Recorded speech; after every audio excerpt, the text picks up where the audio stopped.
Welcome to the Subjective Professor podcast, where we reject coercion and hypocrisy. This is episode 309. And I'm going to ask the question, do we really want an efficient government? So yesterday I said that FEMA gave $59 billion to house illegal immigrants. Yeah, it was million, but it may as well be billion, I mean, with the way that things are and the way the government wastes money, but it is million, not billion. I've lost all sense of scale. Million, billion, trillion, whatever. It's just all fiat, and it's just putting pressure on the rest of us when it comes to the value of our currency. So the people who are funded by USAID, right? USAID has been basically funding journalists all over the world, news agencies, including Reuters, the BBC, right, Politico. Uh, so they've given money to those people. Now, those people are now telling you to hate Elon Musk, which is kind of funny. It reminds me of, and the way they do it, it just makes you say, yeah, that's why I like Elon Musk. It reminds me of that meme where Tobey Maguire, who plays Peter Parker in Spider-Man, is talking to Harry Osborn, right? I forget his name, but so Peter Parker is talking to Harry Osborn, and Peter Parker says, "Hey, I like Elon Musk," and then Harry goes on and lists all the bad things that supposedly bad things that Elon Musk is doing, and Peter just squints and looks at him and says, "I already told you I like him." you know, you don't have to tell me more to like him more. I already like him. So, in other words, the those newscasters who are coming out against Elon Musk are listing all of the supposed bad things that he's doing to America, and they're listing all of the fraud and waste that he is exposing. And you can just see that they are afraid that where the money is going, who is receiving all of this money, will come to light. And clearly, these are going to be insiders, powerful people, political people. And you probably wouldn't be surprised if there was some overlap with this list of people who are on the take and the list of people who might be on Epstein's list. It'd be interesting to see how much overlap there is. And, you know, we'll be able to get to answer questions that have been out there for quite some time. In other words, a lot of people have been saying that uh, entities and endeavors such as the war in Ukraine is just simply a money laundering, money laundering expedition. In other words, lots of money was sent to Ukraine, but not a lot of it gets to the actual war effort. So where did it all go? I don't know if you remember FTC with Sam Bankman-Fried. There was a big scandal where basically a lot of people were sending him money, including the U.S. government, right? The U.S. government was sending Ukraine money, and then the Ukrainians would take that money and put it into FTC. And what that did was it pumped up FTC, which then enticed a lot of other people to invest in FTC. It was a cryptocurrency, right? And then all of a sudden it crashed, right? Uh, and then where did all the money go, right? Where did all of the US government money that went to Ukraine, which then went to FTC, where did it go? And so people say that that money was sent back here to the United States into the pockets of people, right? So who are these people? We'd like to know. And that might help explain why so many people in Congress who make about $200,000 a year, uh, their net worth is in the millions. How does that happen? How does Nancy Pelosi, beat seasoned stockbrokers, you know, at beating the market, right? How do they do this? Why is it that those people are making money hand over fist, and and the rest of us are struggling to pay our bills. Now, so that's the opposition to, so the certain news agencies are trying to push back against Elon Musk, but it's quite ineffective, I believe, if you've been paying attention. Now, obviously, there are a lot of people who don't like what Musk is doing and then are embracing these silly arguments that are being made against Elon Musk. So now the opposition to the audits and the closings, we're beginning to see weak legal efforts, right? They're just simply delaying actions because they don't know what else to do. And so they're basically going to go back to their old strategies that is weaponize the law, make up law, and basically try to slow down the onslaught of Doge. In other words, they need time. And so two examples would be Judge Paul Engelmeyer, who's stonewalling in the Treasury Department, right? He's like, okay, you cannot have access to the data in the Treasury Department, but he's denying it to Scott Bessent, the U.S. Secretary of the Treasury, right, appointed by Trump. He's not allowed to know what goes on in the Treasury Department. Right? He's like, you're just because you're the Secretary of the Treasury doesn't mean you're allowed to know what's going on, which is ludicrous. I mean, that's his job. That literally is his job. Janet Yellen had his job before him, and she clearly had access to a lot of information, everything, I would think. And then there's the U.S. District Judge Carl J. Nichols, who's blocking the shutting down of the USAID uh, at the request of unions, labor unions. I've talked about it before that unions are basically monopolies on labor. And once you create the monopoly, you now have a bargaining leverage. But government entities should not have labor unions, right? Because not only is the government a monopoly, so now you have a monopoly within a monopoly, and they get to, you know, have even more leverage than other normal run-of-the-mill labor unions. So it's now you got to ask yourself, like, who is upset that USAID is going to shut down? And there's a labor union, a union for the workers at USAID. And basically, Trump offered them severance pay, a very generous severance package, right? And so they take it because they're probably going to get fired anyway. So they take the early retirement, they take the severance package, they get paid until October or November, right? And they're not working, so they have time to look for another job. So who loses the most? Well, that would be the union leaders, right? Whose job is simply to negotiate contracts. What they do for the rest of the year, I don't know. But they are about to lose their job. They're about to lose their revenue. Remember, because every union member must pay union dues monthly.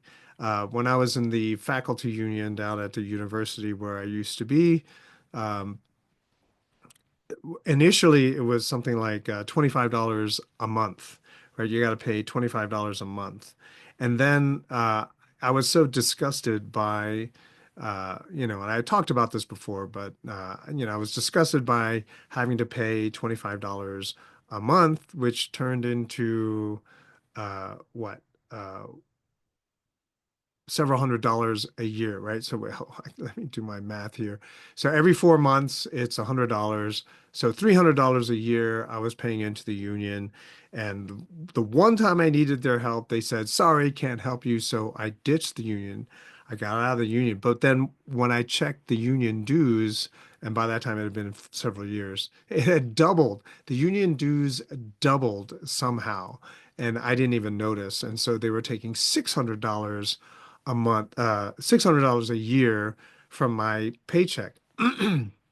And what you might not know is that when non-tenure track professors, right, NTTs, when they apply for merit pay, that is promotion, they're only allowed one merit unit per year. And that turns out to be $50 a month, right? So that's $600. And so I never applied for it because it just wasn't worth it. The amount of paperwork you needed to do to get an extra $600 a year just wasn't worth it. And plus, it pushed me one time, it pushed me into a higher tax bracket. So I ended up making less that year, right? Because I got two merit units, which gave me $1,200 extra that year, which pushed me into a different tax bracket. And then I ended up paying more in taxes, and it just was not worth it. And so I never applied for merit. And so by getting out of the union, I basically gave myself a raise. I thought that was pretty cool. But anyway, so the unions, the union leaders are the ones who are really upset that USAID is shutting because now they're not going to be employed, and they are richly paid extremely well, right? And so basically, these two judges outed themselves either as being corrupt or as simply being part of the problem, right? They are upholding injustice, waste, and fraud in the government. And then Musk, he started a new Twitter account, X account called Harry Balls, right? Harry Balls. Anyway, interesting because then you had news reporters. It was sort of like Big Balls, right? One of the Twitter employees who got fired because of his post that he had done uh, before, right? When he was several years younger, when he was now a minor. Uh, and so his name was Big Balls. And so, in order to talk about him, all of the major networks had to keep using to keep stating his Twitter handle, which was Big Balls, which was pretty funny. You probably have seen the video. And then so Musk turns around and creates an account, Harry Balls, right? Play on words. Obviously, he's talking about something that is hairy. Anyway, so Musk posted today the something else that he had discovered today. Federal employee retirements are I'm quoting, federal employee retirements are processed using paper by hand in an old limestone mill in excuse me, old limestone mine in Pennsylvania. 700 plus mine workers operate 230 feet underground to process 10,000 applications per month, which are stored in manila envelopes and cardboard boxes.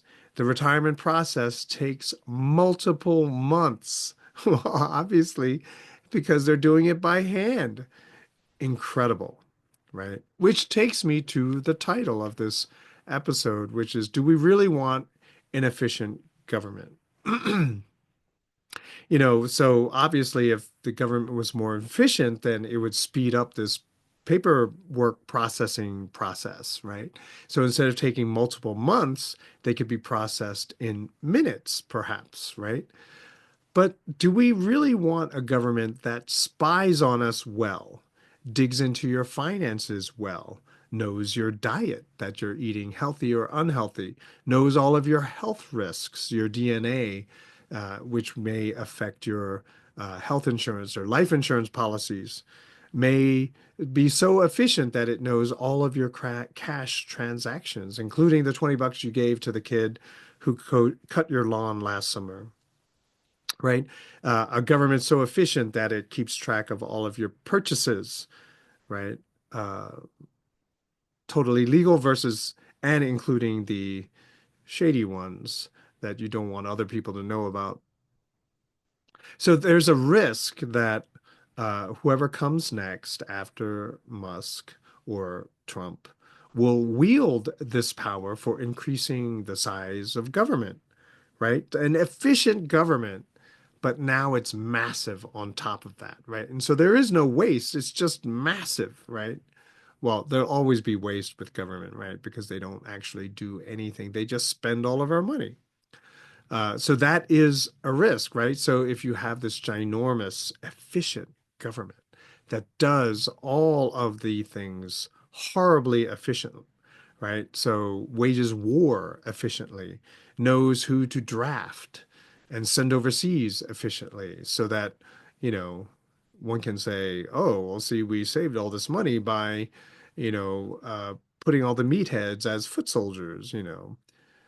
This is something that is very undesirable because then when the government gets big again and it's efficient, you have the Epstein phenomena, right? Where people are blackmailed, where there's a lot of extortion, so that certain people get to own politicians, force them to do things that they promised their constituents they would never do. Yes, I would, of course, most gladly agree that if the DMV, the Department of Motor Vehicles, was more efficient, that would be awesome. That that you didn't have to stand in line to get service in the way that you have to now. That would be nice. Maybe if the post office was more efficient. The But how about the IRS? Do you want the IRS to be more efficient? You know, huh? I don't know. You know, vehicle registration, you know, all of these things that frustrate us that, you know, because they're so slow, they're obviously, and just off the top of my head, those are just a couple of things. But I'm sure there are other departments like road construction, for example. You know, there's so many things that are just so inefficient and so obsolete. I did an episode on fast building. Why don't we use any of that tech, right? Why is it so inefficient like this? But then if they are so grossly inefficient, why have them at all? Private entities doing all of this for us would be much better because of the profit motive, right? So instead of a DMV that will shut the door in your face because you are 2 minutes away from closing time and they don't want to take any more customers, right? Instead, you're going to see people who are going out of their way to provide you first-class service so that you continue to come to that establishment. But I would mind less an efficient government if all of these agencies were abolished, if 90% of government was eradicated and whatever was left was so defanged, right, so rendered impotent that it wouldn't matter that they existed. No one would really care that they are there. It'll be like Switzerland, where there's a presidential election and no one cares because it doesn't matter what that person says and does because all the power resides with us, right? Uh, all those agencies, all they do, FDA, you know, FTC, they just protect insiders, people who are wealthy enough and run in certain circles that they have contact with them. Or maybe there's some dirt on them. And so now the insiders can strong arm them to do certain things, to pass certain regulations. I mean, think about the Antitrust Act, that law that was passed. It was with a certain intent, or at least it was advertised as such. But in reality, it favors the competitors, not the consumers, not customers, but competitors, right? So Rockefeller was doing too good of a job bringing prices down while raising the quality of of his product, so much so that none of his competitors could compete.